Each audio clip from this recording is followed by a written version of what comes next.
Listen, you're going to be doing a new sort of occasional spot tonight, aren't you? Really? Mainly occasional, just because I've been so busy doing other things, and I apologise that I haven't been on the show for a long time. Right, I've missed you. Yes, I know as well. It's been a terrible. We've coped, but only just. I've heard. We've been skating on very thin ice, and people were saying, "When is Mark Lamarr?" You've been crashing through very thin ice on occasion as well.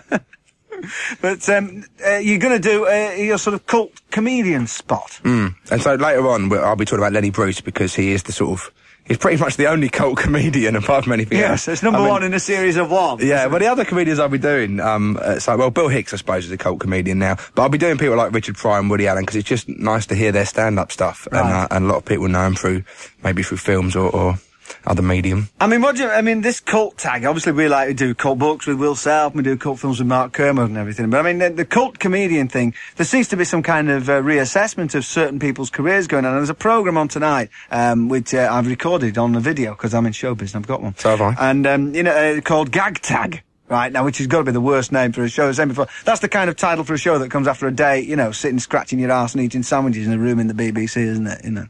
I think that's every day at the BBC. Well, absolutely. It's probably about the 15th different show they've got called Gag Tag. Gag Tag. Frank Skinner and Jonathan Ross and Bob Monkhouse. Now, Bob Monkhouse has sort of been reinvented as the comedian's comedian. You say that, but I think Bob Monkhouse has always been the comedian's comedian, and you forget that in the I think it was in the late 70s or early 80s, he had a show on BBC Two, where he brought over a lot of really good comedians for the first time, and Emo Phillips.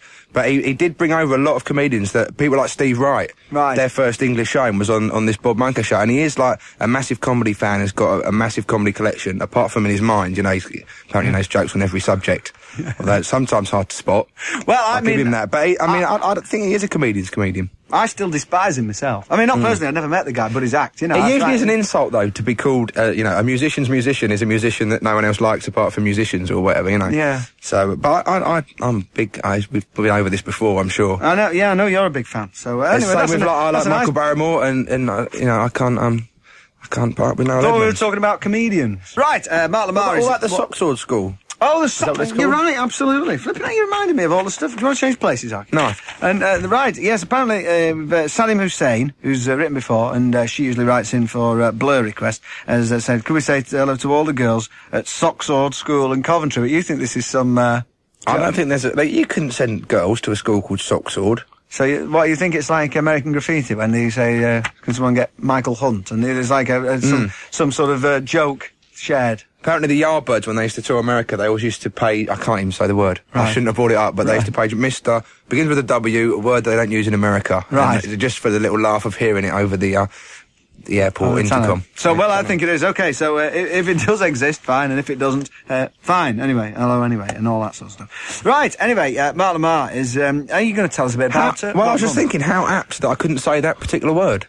Because Lenny Bruce, one of the main reasons he's a cult comedian is that he was busted over and over again for obscenity. And, when I was reading about him and thinking about it and having seen literally thousands of comedy shows myself, I can't imagine anyone being busted for obscenity. But then the certain words that he was busted for are words that I'm not allowed to say now. Right. On 1FM. So, mainly one to do with, sucking something. Yes. And another one to do with doing something to your mother. Yeah, right. Which as we're saying is now like, the sort of obligatory on many records. Certainly on rap records. Yeah. I haven't heard a rap record for a long time that hasn't got that doing something to your mother word on it. Absolutely. Now, so tell us a bit about Lenny Bruce. I mean, like, obviously everybody knows the name, and even like people, like, the younger elements of our audience will have heard the name Lenny Bruce and that, but I mean, the Idiot's Guide, who was he? Well, fits all the criteria of a cult of any kind, because he did die of a heroin overdose, at the age of 40 in 1966, and, apart from that, was busted over and over again for obscenity and for heroin abuse, or narcotics abuse generally, because he wasn't always on heroin, he was on methadone and a drug called Dilaudid, I think it's called. I'm not sure how you say that. Do you know how you say that? No. You got any junkie friends that go up and on the old Dilaudid lately or anything like that? No, they're too out of it to say it. But anyway, he came at a time in the late 50s when, society was changing incredibly. He'd come out of the army, been in the army for 2 years from the time he was 17, for a few years after that, and then went on to work in strip clubs, which was a very normal thing for comedians to do in those days. Right. So was obviously surrounded by a lot of what we'd probably call bawdy humour. Right. And it was because he became very successful for a number of different reasons. One, because apparently he was a very good comedian, although it doesn't show too much on the records nowadays. Right. But I think that was why he was made an example of, was because the fact that he was playing legitimate theatres. He was a very famous person. He was serialised in Playboy, his book that he wrote. He came and played in England, and in fact was deported from England later on. I think that's why he was made an example of, because he was using these words to probably to society people. You know, people like Marlon Brando would turn up at his shows, or Elizabeth Taylor and stuff like that. I mean, was he part of that kind of real kind of American paranoia that like sort of where all these conspiracy theories come from? That, like, you know, he was an enemy of the state and therefore would never be allowed to succeed. I think there was some of that, but I think he brought that on himself because at the end of his career he became apart from his heroin addiction, which does make people paranoid generally, drug addicts, but he also became very paranoid about the law being on his back. So when he did go into court, he kept sacking his attorneys and his lawyers over and over again, and eventually he kept getting up himself. And the judge would say, "No, Mr. Bruce, you're not making sense. Could you sit down?" And he'd say, "No, I want to do my bit. I want to do my bit." And the main thing he was offended about in the obscenity cases was that whenever the police would read out the transcripts of what he'd say, "But he's not doing it as well as I do." And he used to get really annoyed that the cop would be doing a bad impression of him and get up and say all these words that I'm not allowed to say in front of the judge. And the judge, of course, being offended and busted for obscenity yet again. Right, what was the sort of essence of his act? Well, it sort of changed. Most of the stuff that we hear now, it's very hard to judge because the stuff that we hear is stuff that was released then in the late 50s and early 60s. So it's stuff that was probably the sort of very mild stuff that he was doing. You know, there certainly isn't, there aren't any swear words on him. Mostly he'll call people nitwits. Right. And I think that was generally in his life. He didn't say the words just as a swear word, just as an insult. They were usually very much in context. And if he was going to insult someone, he'd do something, you know, call him a nitwit. But there are things on his albums that now wouldn't seem at all shocking or outrageous, but at the time possibly so. He used to do a thing about called Religions Inc., right, which was all about let's say the religion was run like the mafia, and it's all a big con job. Which, you know, nowadays we've all had a million comedians make fun of the church, but in those days maybe it wasn't so right. But most of the albums that I've heard aren't very funny, and maybe that's just due to time and the context of them. But also they're very sort of average, mild material. Right. I think we should hear the one now, which is about chicks, which to me isn't at all outrageous, but it's actually one of the few funny pieces I found in my hours of listening. Okay, here's Lenny Bruce. No guy ever cheated on his wife, ever. But ladies would get hurt and want to leave the husbands because they thought the husbands cheated, and they never did cheat. Because what cheating means, I know. To a lady, means kissing and hugging and liking somebody. You have to at least like somebody. Guys, that doesn't enter into it all the time. No. Ladies are one emotion, and guys detach. Not consciously detach, but they just do detach. Like a lady can't go through a plate glass window and go to bed with you 5 seconds later.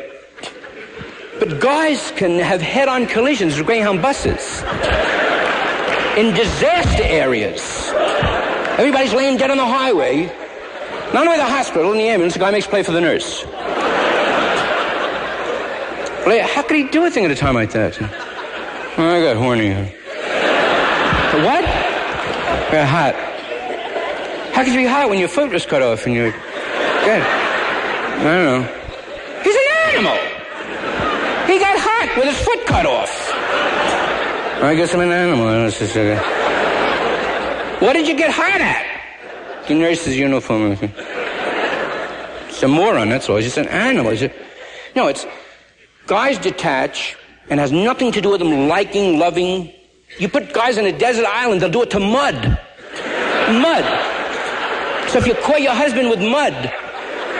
Somehow you could get overseas there. Mud! Don't talk to me, that's all. You piece of shit, you leave me alone, that's all. Lenny Bruce in action. I mean, was he in a way, I mean, how big a star was he at the time? And was he sort of playing, was he the first alternative comedian? Was he playing this? No, he certainly wasn't. There was a comedian called Mort Saul, who was big about 4 years before Lenny, and throughout the whole Lenny period, who was a real political comedian who was doing stuff just about politics, and most of Lenny's stuff isn't about that at all. But he was very famous, as I said, came to Britain, toured Australia, Why did he get deported, by the way? Well, he got deported, sadly, because just because he didn't have a work permit, although he didn't come over here to work. But one of the theories of why he came to play Britain in the first place was because in Britain there was a law where drug addicts could get their stuff on the National Health. Right. And he thought maybe that would be a place he'd like to live eventually. I mean, sadly, it seems like a lot of the anecdotes that live on are kind of the kind of, I don't know, the drug horrors, really. I mean, tell me about this time when he pumped something into his arm. Yeah, well, apparently, apart from the fact that he was taking drugs regularly for 13 or so years, he used to administer his own drugs. He had, like, in this case, a toothache, administered a drug, his arm became gangrenous, and over the next few weeks, his arm swelled up to a Popeye size, and apparently then just burst, and 2 pints of pus and fluid came out of his arm, and was in a critical condition for a long time. And there's another time when he took a drug called DMT, and he was one of these people who would experiment and take whatever drugs were available. Took this apparently very strong hallucinogenic called DMT, and was mucking about at the window. Didn't actually think he could fly, but fell out of a window. Did a somersault, landed on his feet, so broke both his ankles, and drove both his thighs into his hips, breaking them at the same time. So there was a time when he was actually trying to go on stage in a wheelchair, smacked out of his face apart from anything else, so couldn't do the job. And after about 64, he died at the end of 66, his appearances weren't comedy at all, and he actually said, "I'm not a comedian, I'm Lenny Bruce," when he decided to become this whole moralistic figure and would go on stage and just talk, which, like, a lot of comedians can fall into that trap. Like, people love me, whatever I say is funny. Yeah. But in fact, he wasn't doing anything like that. There's an album called The Law, Language and Lenny Bruce, where the whole album virtually is just about him and his court cases. And it's not at all funny. It's like, so the appellant court said this, and the DA said this, but the arresting officer said this, but I say this, but there isn't even any laugh track, and, there's people in the audience who are just like, well, right, yeah. I mean, is it important? I mean, you've said, obviously, like, I mean, there's a degree to which the time and the context have changed of some of this material and everything, and what was shocking then is quite patently not shocking now. Yeah. And there's obviously a degree of personal opinion. I mean, there will be other people who find it hysterical, and you don't. Oh, certainly, yeah. But I mean, is he sort of, has he had a lasting effect? Is he seen as a sort of watershed of comedy? Oh, certainly, because I think mainly once there has been an obscenity case, the law does tend to change, even if they're found guilty. Yeah. So once he had been made an example of, and he certainly was, it paved the way for people like Richard Pryor, and, you see Richard Pryor stuff, Richard Pryor can talk about whatever he wants, no one would say that is obscene, but they certainly would have done if he'd been doing that 5 or 6 years earlier. And I suppose if you want to get more about Lenny Bruce, the thing to see is the Dustin Hoffman film. Yeah, the only things that are available, as far as I know, are the Dustin Hoffman film, in which he plays Lenny, and it's a fantastic film and a fantastic performance.